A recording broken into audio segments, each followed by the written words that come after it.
Bonjour tout le monde, me revoilà. Ça fait déjà environ 6 mois et même près d'un an que je n'avais pas participé à cette émission. Alors, je suis extrêmement content d'être ici avec vous aujourd'hui en cette belle journée. On s'entend-tu que des belles journées même, on n'en a pas eu beaucoup cette année. Neige fraîche, tout est là pour notre chronique d'aujourd'hui. Alors aujourd'hui, j'ai l'honneur d'avoir avec moi je pourrais nommer ça comment je pourrais dire ça? Comment je pourrais te présenter, Fred? Un passionné de sport individuel. Oui, c'est bien ça. Moi, je me suis remis à la pratique de vélo en 2010. L'an passé, je me suis équipé aussi en ski de patin. Puis j'ai développé des habiletés que j'avais déjà expérimenté dans un plus bas âge. Mais toi avant, tu faisais quoi? Quel type de sport tu faisais avant? T'as-tu tout le temps été dans un sport individuel? Pas mal souvent, oui. Sport d'équipe, moins un peu. J'avais tout le temps envie de mettre des défis envers moi-même pour... Mais t'as fait du ski alpin. Oui, je fais du ski alpin aussi. Qui est pas vraiment... Tu sais, là, c'est vrai... Ça se compare pas, hein? Non. Ben, on travaille d'autres muscles, c'est plus cardio. Je me suis relancé un petit peu plus là, au niveau cardio suite à des problèmes de santé que j'ai eus. Puis j'ai fait une perte de poids aussi en changeant mon alimentation.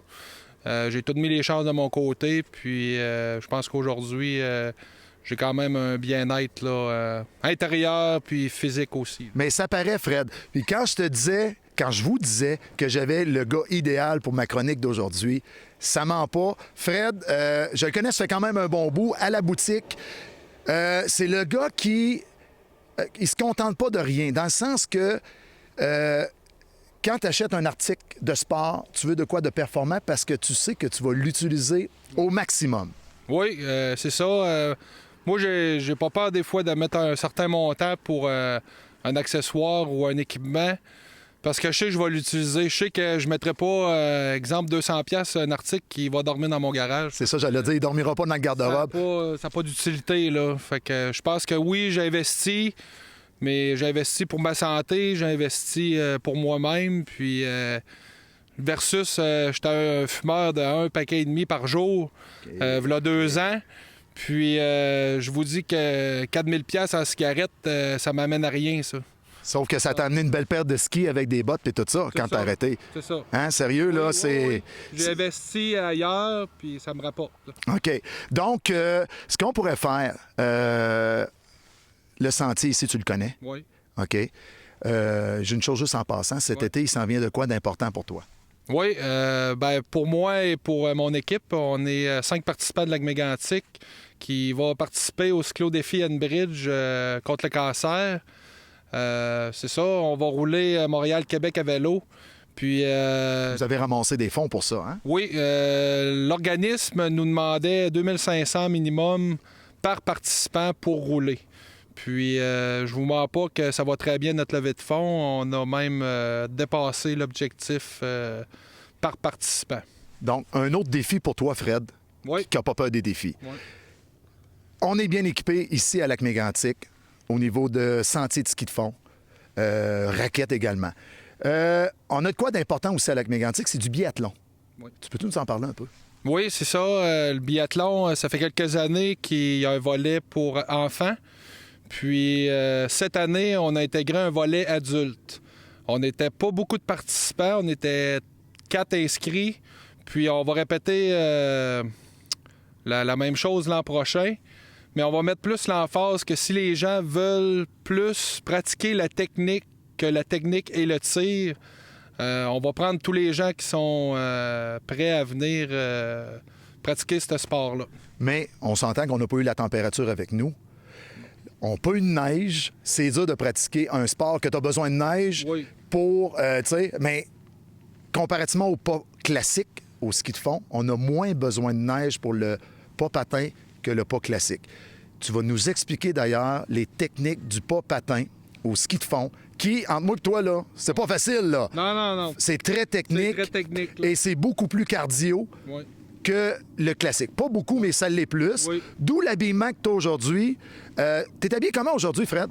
Je suis habillé avec une veste sous-goille qui, en avant, est coupe-vent, puis à l'arrière, c'est un tissu respirant. Ça, t'en as besoin de ça, là. Oui, parce que le fait que les manteaux sous-goille ou manteaux craft, la conception du manteau est qu'en avant, ça protège les organes vitaux. Alors, même s'ils vendent, nos organes vitaux sont protégés, puis la transpiration est évacuée par le derrière. On s'entend que... Oh, on a un ami qui s'en vient. On s'entend que quand tu fais du ski de fond, tu roules à une certaine vitesse. Donc, le devant est protégé par la membrane et le derrière, l'évacuation de l'humidité se fait. Oui. Donc, Fred, on va s'en aller. Tu vas nous montrer les techniques de patin ski de fond. Bon, Fred, là, on passe aux choses sérieuses. Portion la plus technique de l'émission. Tu vas nous expliquer les différentes technicalités du ski pas patin. OK? Oui. Contrairement au pas classique, que c'est traqué, comme on peut voir ici, on a 2 pistes. Les gens restent dans les pistes. C'est simplement un pas aller avant-arrière, un peu comme la marche. Oui. Patin, c'est grandement différent. Donc, au niveau technique, il y a des termes qu'on utilise souvent au patin. Oui, il y a 3 techniques qu'on utilise dans le pas de patin. Les plus... Moi, je pourrais dire les plus fréquentes, là, c'est le one skate, le two skate, puis le déphasé. Donc, le one skate. Si on commence avec le one skate, c'est quoi un peu le one skate? Le one skate, c'est on fait une double poussée de bâton à chaque coup de ski de patin qu'on donne. La deuxième technique, c'est? Le two skate, c'est un coup de bâton pour 2 coups de patin.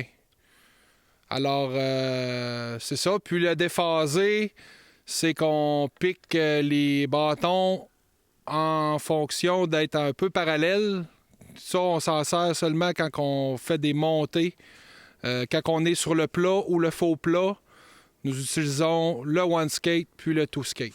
Et la technique de la fouille? C'est une blague. Hey, avant de partir, qu'est-ce qu'il y a de particulier le ski skate versus le ski classique? Le ski skate, il va être un petit peu plus rigide. Okay. La cambrure au niveau de la semelle où que la botte supporte, il va avoir plus un arche prononcé. Il a l'air plus court également, hein? Oui, il est un peu plus court que le ski traditionnel et le devant du ski est moins relevé. La spatule est moins relevée que le ski classique. Probablement que quand tu ramènes ton ski pour pas qu'il accroche.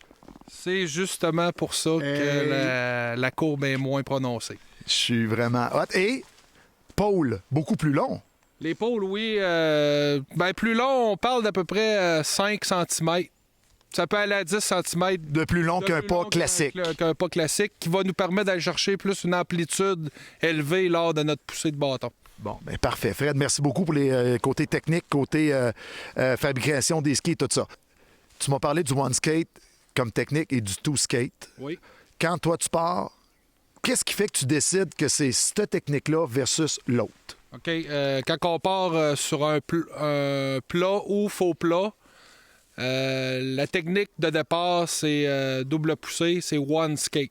OK. Qui va nous permettre d'accélérer, prendre une certaine vitesse. Parfait. On tombe en two skate lorsqu'on voit que les mouvements one skate sont trop rapprochés. Bien, ça va nous permettre d'aller faire le two skate qui va nous permettre d'avoir plus une glisse. Une vitesse de croisière. Oui, si on peut dire. On n'a pas de bateau, mais c'est une très bonne vitesse de croisière au niveau two skate. Parce que le two skate est plus rapide. Oui. Tu as moins besoin d'aller vite pour avoir la même vitesse, tandis que l'autre, tu serais essoufflé trop vite, là. Oui, c'est ça. OK, parfait. Donc, merci du renseignement.